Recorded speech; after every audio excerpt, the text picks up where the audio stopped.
8 ऐसी बातें जो हर फीमेल के लिए जाननी, समझनी और अपनी लाइफ में इम्प्लीमेंट करनी बहुत ज़रूरी हैं। हम फीमेल को ना अपनी लाइफ को लेकर बहुत सारे डाउट्स होते हैं। हमें ये डाउट होता है कि पता नहीं मैं जो कर रही हूँ वो ठीक भी है या नहीं, या पता नहीं जो दूसरे लोग हैं वो मेरे से अच्छा परफॉर्म कर रहे हैं, या पता नहीं मैं अपनी लाइफ में कुछ अच्छा कर भी पा रही हूँ या नहीं। या उनको ये डाउट होता है कि पता नहीं जो मेरे साथ रहने वाले रिलेशन्स हैं, मेरे बच्चे हैं, मेरे हस्बैंड हैं, या मेरे साथ जो भी रिलेशन्स रहते हैं ना, मैं उनको खुश भी कर पा रही हूँ या नहीं, वो मेरे से खुश भी हैं कि नहीं। बिला वजह ना खुद को दूसरों के साथ कंपेयर करती रहेंगी। तो ये चीज़ें ना सोच सोच के हम अपनी ही लाइफ को अपने लिए ही मुश्किल बना देती हैं। तो आज जो मैं आपके साथ बातें शेयर कर रही हूँ ना, ये आपने इनको समझने की ज़रूर कोशिश करनी है और इनको अपनी लाइफ में ज़रूर इम्प्लीमेंट करना है। ये आपकी लाइफ में बेटरमेंट ज़रूर लेकर आएंगी। So let's get started. अस्सलाम वालेकुम everyone, hopefully you are all fine and doing great in your life. I am also fine, अल्हम्दुलिल्लाह। तो सबसे पहली बात ये कि जैसे ही हम सुबह सो के उठते हैं ना, तो हमको ना एक के बाद एक काम हमारे जहन में होते हैं कि हमने ये भी करना है, अब इसके बाद ये करना है। यानी कि एक काम कर रहे होते हैं और आगे से 10 काम हमारे जहन में होते हैं कि हमने ये सारे काम ना फटाफट से कंप्लीट करने हैं।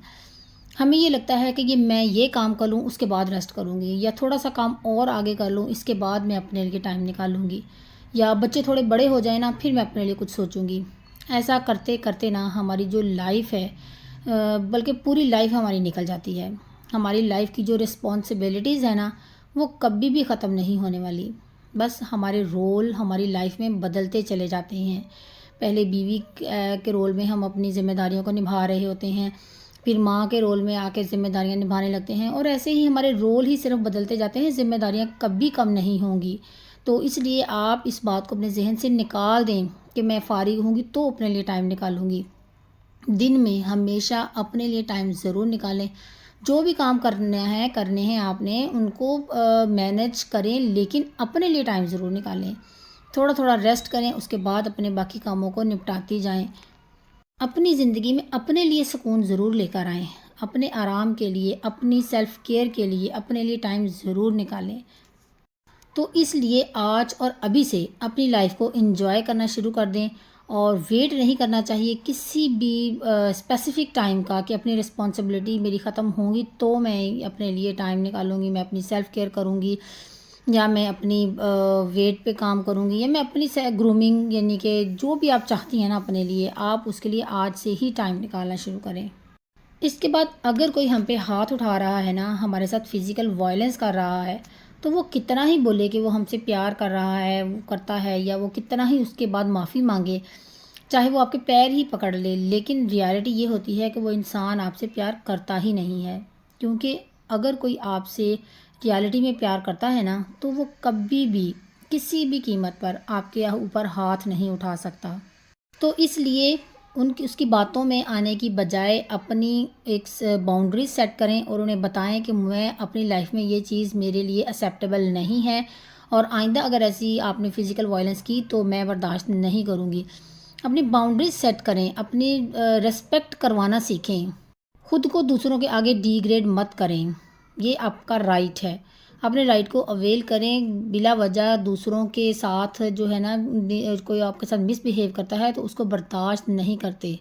कहते हैं जुल्म को बर्दाश्त करना जुल्म करने के मुतरादिफ है, यानी कि आप अपनी सोसाइटी में इस चीज़ को इनकरेज कर रहे हैं कि ये ठीक है, ये करना ठीक है। कोई भी फिर इसको ना अपनी लाइफ में, मतलब कि अगर कोई, हर किसी को अपनी लाइफ में इसको एक्सेप्ट करना चाहिए, आप इस चीज़ को मतलब कि इनकरेज कर रहे हैं। उसके बाद थर्ड नंबर पे, आप चाहे कितनी ही कोशिश कर लें फिर भी कुछ लोग ऐसे होंगे जिन्हें आप कभी खुश नहीं कर पाएंगे, जो कि आपको कभी पसंद नहीं करेंगे, और हो सकता है वक्ती तौर पर आप इनको खुश कर भी लें, लेकिन आप हमेशा इनको खुश नहीं रख सकते। आप इनकी नज़रों में अच्छा बनने के चक्कर में, इनको प्लीज़ करने के चक्कर में अगर आहिस्ता आहिस्ता अपनी सेल्फ़ रिस्पेक्ट भी ख़त्म कर देंगे ना, और अपनी लाइफ और अपने टाइम को वेस्ट कर देंगे, तो इसलिए दूसरों की नज़रों में अच्छा बनने की बजाय हमें खुद पे फोकस करना चाहिए। अपने आप को अपना बेस्ट वर्जन बनाने के लिए और अपनी क्वालिटी ऑफ लाइफ को बेटर बनाने के लिए आपको कोशिश करनी है, आपको मेहनत करनी है, खुद पे फोकस करना है। 4th नंबर पे ना मेकअप करके या फ़िल्टर लगा के एक्चुअल में हम कैसा दिख रहे हैं, हम इसको ना मैनिपुलेट कर लेते हैं। मतलब कि और आहिस्ता-आहिस्ता हमें अपनी वही लुक अच्छी लगने लगती है और बिना किसी फ़िल्टर के हमें अपनी कोई सेल्फ़ी ना अच्छी नहीं लगती और हम अपलोड भी नहीं करते बिना फ़िल्टर के कोई सेल्फ़ी। और इसमें कोई बुराई नहीं है कि हमें मेकअप करना पसंद है या हमें अच्छे-अच्छे फ़िल्टर्स ट्राई करना पसंद है। लेकिन बुराई तब होती है जब आप खुद को मिरर में देखकर क्रिटिसाइज़ करना शुरू कर देते हैं, खुद को नापसंद करना शुरू कर देते हैं। हम सिर्फ़ अपने उस इमेज के साथ ही अटैच हो जाते हैं, जो हम मेकअप करके जो सेल्फ़ी बनाते हैं डिफ़रेंट फ़िल्टर लगाकर और यानी कि सिर्फ़ इस इमेज को पसंद करते हैं जो फ़िल्टर्ड होता है, जिसमें मेकअप किया हुआ होता है। तो जैसे ही हम नेचुरली जिसको हम डायरेक्टली मिरर में देख रहे हैं ना, उससे भी प्यार करना है आपने, क्योंकि वो हमारा ऑथेंटिक रियल सेल्फ है। और इसको ही अगर हम रिजेक्ट करेंगे ना कि हाँ नहीं नहीं ये तो मैं अच्छी भी नहीं लग रही बिल्कुल भी, उसको ही रिजेक्ट करने का मतलब ये होता है कि हम खुद से प्यार नहीं करते। और जब तक हम खुद से प्यार नहीं करेंगे ना और ख़ुद को पूरी तरह एक्सेप्ट नहीं करेंगे, तब तक हम अपनी लाइफ को फुली इंजॉय नहीं कर सकते। इसके बाद जो हमारी लाइफ में ये जो कन्फ्यूजन रहता है ना कि जो वर्किंग प्रोफेशनल्स होती हैं वो ज़्यादा बेटर होती हैं, जो कि जबकि जो होम मेकर्स होती हैं या जो होम मेकर्स होती हैं वो ज़्यादा बेटर होती हैं। ये क्वेश्चन ना हमें अपने माइंड में से बिल्कुल निकाल देना चाहिए कि कौन बेटर है और कौन बेटर नहीं है, क्योंकि कोई भी एक दूसरे से ज़्यादा बेटर नहीं होती। जो वर्किंग प्रोफेशनल्स हैं ना, उनके अपने चैलेंजेस होते हैं उनकी अपनी लाइफ में, और जो होम मेकर्स हैं उनकी लाइफ में अपने चैलेंजेस होते हैं।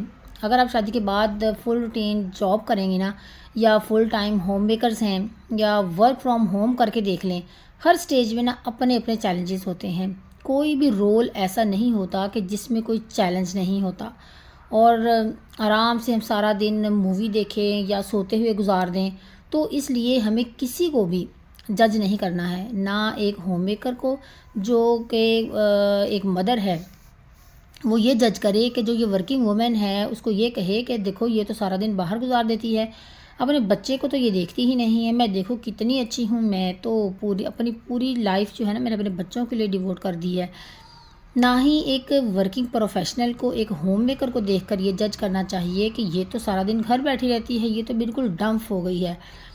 तो हर किसी की लाइफ में ना अपने अपने चैलेंजेस होते हैं और हर किसी ने अपनी लाइफ की सिचुएशन के अकॉर्डिंग जो बेस्ट डिसीजन ले सकती हैं ना वो लिया होता है। तो हमें कोई हक नहीं है कि हम किसी को और किसी भी इंसान को जज करें उसकी पोजीशन के हिसाब से कि ये बिल्कुल फारिग है, ये कोई काम नहीं करती और मैं तो बहुत काम वाली बंदी हूँ, मुझे तो बहुत काम है दुनिया में और मैं बहुत प्रोडक्टिव हूँ, मेरी लाइफ बहुत प्रोडक्टिव है और ये फारिग बैठ के सारा दिन गुजार देती है मूवीज़ देख के या सो के। ऐसा कुछ नहीं होता। हर एक इंसान की लाइफ में ना अपने अपने चैलेंजेस होते हैं। नेक्स्ट इसके बाद ना हमारे लिए ये जानना बहुत ज़रूरी है कि being a feminist is not bad. हमें ये लगता है कि ये जो फेमिनिस्ट होती हैं ना वो बहुत एरोगेंट होती हैं, बहुत मगरूर होती हैं, बहुत झगड़े करती हैं, वो बस मेल्स को ना नीचा दिखाना चाहती हैं। लेकिन जबकि ऐसा बिल्कुल भी नहीं है। कुछ फेमिनिस्ट ऐसी होती हैं जो रॉन्ग डायरेक्शन में जा चुकी हैं फेमिनिस्ट को लेकर, लेकिन but real meaning of feminist is, जो असल मतलब है ना फेमिनिस्ट का, वो ये है कि जब हम ये समझ लेते हैं ना कि मेल और फीमेल में किसी तरह का कोई डिफरेंस नहीं है, हम भी अपनी लाइफ में ड्रीम्स को पूरा करने के लिए, अपने गोल्स को पूरा करने के लिए अपॉर्चुनिटीज़ डिज़र्व करती हैं। यानी कि हमारे लिए भी उतनी ही सोसाइटी में अपॉर्चुनिटीज़ होनी चाहिए जितनी कि मेल्स को हैं। अगर वो जॉब के लिए जॉब कर सकते हैं, अपने कोई ख्वाब से जा सकते हैं, उनको पूरा करने के लिए एफ़र्ट कर सकते हैं, तो अगर फ़ीमेल हूँ तो मैं भी कर सकती हूँ, मैं भी अपने ख्वाबों को सजा सकती हूँ। मुझे भी ये हक़ है कि मैं डॉक्टर बनूँ, इंजीनियर बनूँ या जो मैं चाहती हूँ वो बनूँ और उसके लिए एफ़र्ट्स करूँ।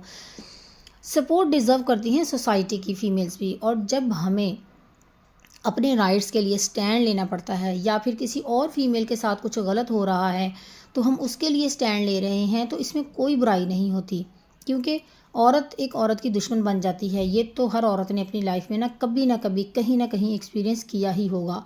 लेकिन जैसा कि रियलिटी ये भी है कि एक औरत का जो दर्द है ना वो समझ सकती है और उसे सही तरीके से सपोर्ट भी कर सकती है। तो हमको ना इस कैटेगरी में जाना है, इस पॉजिटिव वाली कैटेगरी में जाना है। हमें सपोर्ट करना है बाकी फ़ीमेल्स को जो चाह रही हैं ना अपनी ग्रोथ करना, खुद यानी कि जिनको सपोर्ट की ज़रूरत है, जो अपने गोल्स को सेट करना चाहती हैं, जो लाइफ में आगे बढ़ना चाहती हैं। क्योंकि जितने हम एग्ज़ाम्पल्स इस बात के लिए मजबूत करते चले जाएंगे ना कि एक औरत ही एक औरत को सपोर्ट करती है, तो आहिस्ता आहिस्ता क्या होगा कि हम बाकियों को भी इसी कैटेगरी में आने के लिए इंस्पायर कर पाएंगे, और ये एक बहुत ही अच्छी बात है। नेक्स्ट हमें ये समझना बहुत ज़रूरी है कि हम सबकी केयर करने में एफ़र्ट लगाते हैं, फिर हमें ये लगता है कि मेरी केयर कोई नहीं करता। अब बाकी सब जिनकी आप केयर कर रही हैं, जिनको खुद की केयर करनी नहीं आ रही, जिनकी केयर आप खुद कर रही हैं, जिनकी सारा दिन आप टेंशन ले रही हैं कि ये लोग खाना नहीं खा रहे टाइम से, ये लोग कपड़े कैसे फेंक देते हैं जगह जगह, तो आप उनसे ये कैसे एक्सपेक्ट कर सकती हैं कि वो आपकी केयर करेंगे। तो हमें जो हमारी केयर है ना, इसको प्रायोरिटाइज़ करना है खुद, क्योंकि जब तक हम खुद अपनी केयर नहीं करेंगे ना अच्छे से, तो हम दूसरों की भी अच्छे से केयर नहीं कर पाएंगे। तो नहीं तो आहिस्ता आहिस्ता ना फिज़िकल और इमोशनल दोनों लेवल पे ना हम वीक होते चले जाएंगे। और ख़ुद की केयर करने में किसी किस्म की कोई बुराई नहीं है, कोई गिल्ट नहीं होना चाहिए हमारे माइंड में कि हम सेल्फ़िश हैं। ये कोई सेल्फ़िश होना नहीं होता।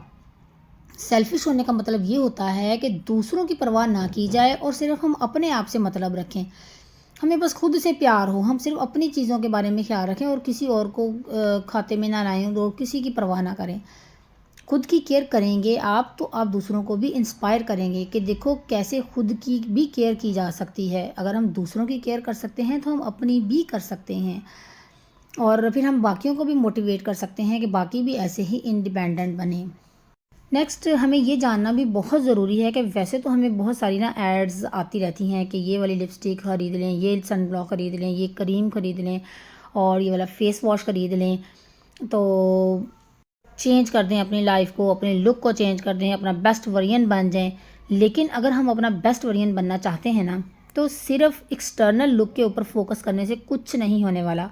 एक्सटर्नल लुक पे सिर्फ इन्वेस्ट करने से कुछ भी नहीं होने वाला, क्योंकि इसके ऊपर आप जितना भी खर्च कर लेंगे ना हम अपने एक्सटर्नल लुक पे, एक ना एक दिन एज के साथ साथ लुक थोड़ी सी फीकी पड़ने ही वाली है। लेकिन अगर हम इसके साथ साथ अपनी इंटरनल ब्यूटी पे फोकस करेंगे ना, अपनी इनर ब्यूटी को इन्हांस करने की कोशिश करेंगे, अपनी सेल्फ इम्प्रूवमेंट पे फोकस करेंगे, तो इससे क्या होगा कि हमारी एक्सटर्नल लुक जब फीकी भी पड़ जाएगी ना, तो वो भी हमारी जो इनर ब्यूटी है ना वो ग्लो करेगी। तो हर मंथ हमें अपनी बजट में ये ज़रूर इस चीज़ का ख्याल रखना है कि हम अपनी सेल्फ़ इम्प्रूवमेंट में क्या स्पेंड कर रहे हैं, क्या टाइम स्पेंड कर रहे हैं, कितना पैसा इन्वेस्ट कर रहे हैं, हम क्या करने वाले हैं इसके लिए, कौन सी बुक पढ़नी है हमें, कौन से वीडियोस देखने हैं हमें, कौन से कोर्सेज़ में इनरोल होना चाहिए हमें, कौन सा नया स्किल हमने सीखना है। इससे हमारी जो ओवरऑल पर्सनैलिटी डेवलपमेंट होती है ना, वो आपको बहुत फ़ायदा देगी आपकी लाइफ में। और आप अपने सेल्फ़ इम्प्रूवमेंट के लिए ज़रूर कोशिश कीजिएगा। इस चैनल पे मैं ऐसी ही वीडियोस अपलोड करती हूँ जो हमारी इनर सेल्फ ब्यूटी को इन्हांस करने में हमारी मदद करती है। अगर आपको वीडियो अच्छी लगी हो तो लाइक ज़रूर कीजिएगा, और अगर आप मेरे चैनल पर न्यू हैं तो सब्सक्राइब ज़रूर कीजिएगा। मिलते हैं नेक्स्ट व्लॉग में, तब तक के लिए अपना बहुत सा ख्याल रखिएगा। खुश रहें, खुशियाँ बाँटें, दूसरों की ज़िंदगी में आसानियाँ पैदा करें। अल्लाह ताला आपकी ज़िंदगी में आसानियाँ पैदा करेगा इंशाअल्लाह ताला। अल्लाह हाफ़िज़।